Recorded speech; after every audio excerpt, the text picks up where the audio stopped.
Assalamualaikum, hai saudara, ketemu lagi ya dengan saya.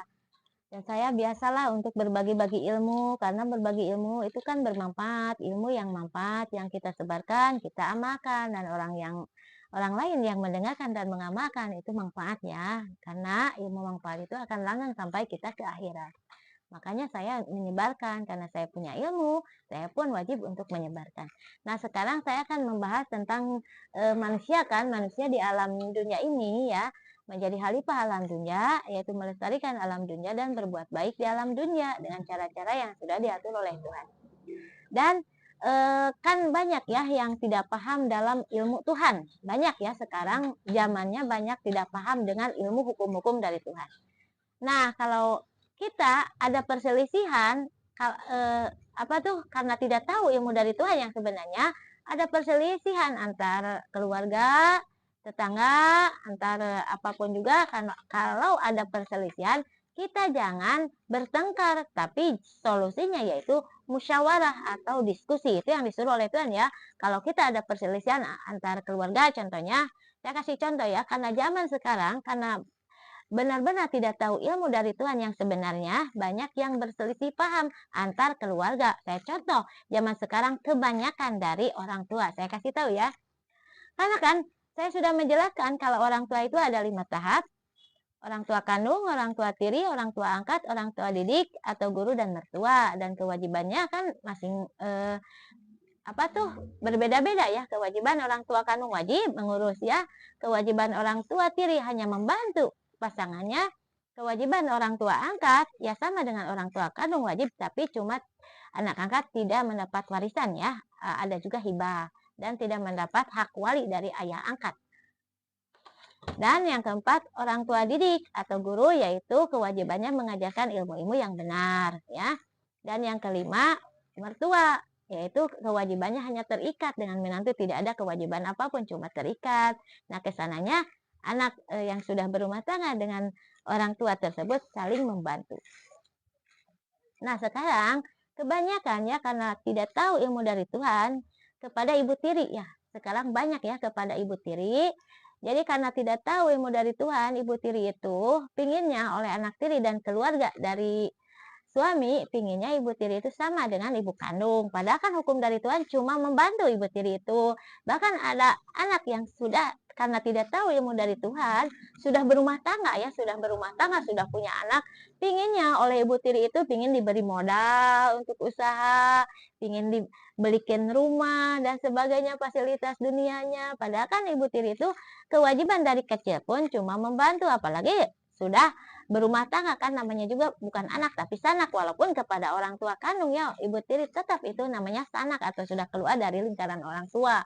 Nah, karena tidak tahu ilmu sebenarnya dari Tuhan, banyak anak tiri yang membenci ibu tiri, bahkan sampai ingin memberontakan rumah tangganya, ingin mengusir ibu tirinya, dan selalu benci atau dendam kepada ibu tirinya karena keinginannya tidak diturut, yaitu inginnya ibu tiri itu seperti ibu kandung yang memberi fasilitas apapun kepada anak tiri. Padahal ibu kandung pun kan kalau tidak mampu untuk memberikan fasilitas kepada anak tiri kan hanya kemampuan, sesuai kemampuan kan, walaupun kepada anak kandung memberi makan, pakaian, dan mendidik. Itu juga kan tergantung kemampuan, tidak akan kalau orang kaya dan orang miskin kan berbeda.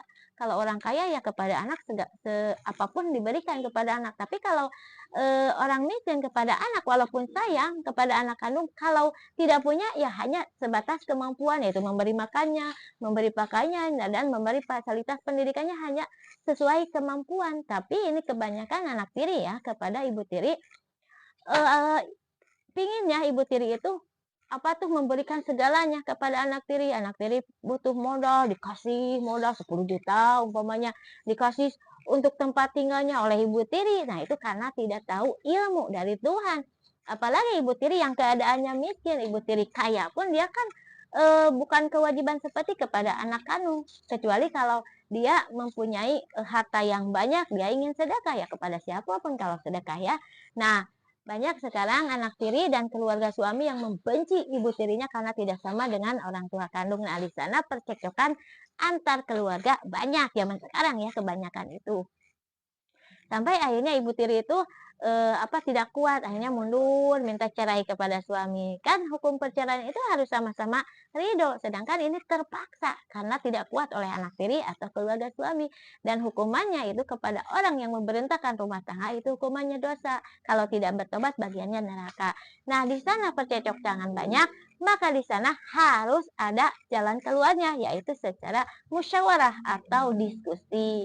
Yaitu musyawarahnya harus ada orang yang benar-benar tahu ilmu dari Tuhan supaya dibereskan dalam permasalahan tersebut. Kalau ibu tiri itu perannya cuma membantu kalau kepada anak tiri yang masih kecil, apalagi kepada anak tiri yang sudah berumah tangga sudah tidak ada kewajiban apapun kecuali kesananya saling membantu. Kalau kepingin anak tiri inginnya fasilitas diberi modal, diberi apapun, apalagi sampai memaksa kepada ibu tiri, apalagi sampai mengancam ibu tiri, itu kan jalurnya sudah lain, itu menjurusnya ke dalam hukum, harusnya ke jalan hukum, dibereskan secara hukum. Tapi kalau tidak secara hukum, kita diskusi secara musyawarah. Kalau peran ibu tiri cuma membantu, jangan dipaksa seperti ibu kandung karena tidak akan sama dengan ibu kandung. Karena kewajiban dari Tuhan pun ibu tiri hanya membantu. Jadi harus ada jalan keluar secara diskusi atau musyawarah. Ya. Ini kebanyakan ya, rata-rata mendengar cerita ibu tiri dengan anak tiri itu kebanyakan banyak yang pro kontra antara ibu tiri dan anak tiri karena tidak tahu sebenarnya hukum dari Tuhan. Maka harus tahu hukum dari Tuhan. Jangan samakan ya ibu tiri dengan ibu kandung karena beda peran kewajibannya. Ibu kandung kewajibannya wajib kepada anak mengasuh dan mengayomi. Kalau ibu tiri kan cuma membantu. Jadi kalau dipaksa ibu tiri harus sama dengan ibu kandung itu jangan ya, karena hukum dari Tuhan pun beda peran kewajibannya. Nah, di sana harus cari diskusi atau musyawarah untuk membereskan yang salah salahkan, yang benar ya benarkan dan luruskan yang salah itu ke jalan yang benar. Seperti hanya anak tiri yang selalu memaksa ibu tiri ingin sama seperti ibu kandung, ingin memberi fasilitas apapun, ya jelaskan dalam diskusi itu. Kalau ibu tiri waktu kecil pun dia hanya membantu suaminya mengurus anak tiri. Dan kalau sudah dewasa kan hukumnya bukan anak atau sanak. Terus anak tiri yang meminta berlebihan kepada ibu tiri, ingin modal, usaha, ingin rumah, ya ceritakan kalau ibu tiri kan tidak ada kewajiban untuk memberi apapun. Itu kewajibannya ayahnya. Karena ibu tiri kan tidak berusaha, ayahnya yang usaha. Kalau ayahnya mampu, ya silakan. Kalau tidak mampu, jangan menyeret ibu tiri. Karena ibu tiri kan tidak tahu apa-apa, itu hukumnya dosa. Jadi luruskan dengan cara musyawarah atau diskusi. Itu jalan keluarnya. Mau masalah apapun, mau masalah tetangga, mau masalah keluarga, mau masalah jalannya musyawarah atau diskusi untuk meluruskan yang salah, membenarkan yang benar dan meluruskan yang salah yang dari aturan Tuhan, bukan merasa benar dari aturan sendiri, tapi benar itu harus dari aturan Tuhan, begitu ya. Nah, inilah ilmu dari saya. Sekian, assalamualaikum.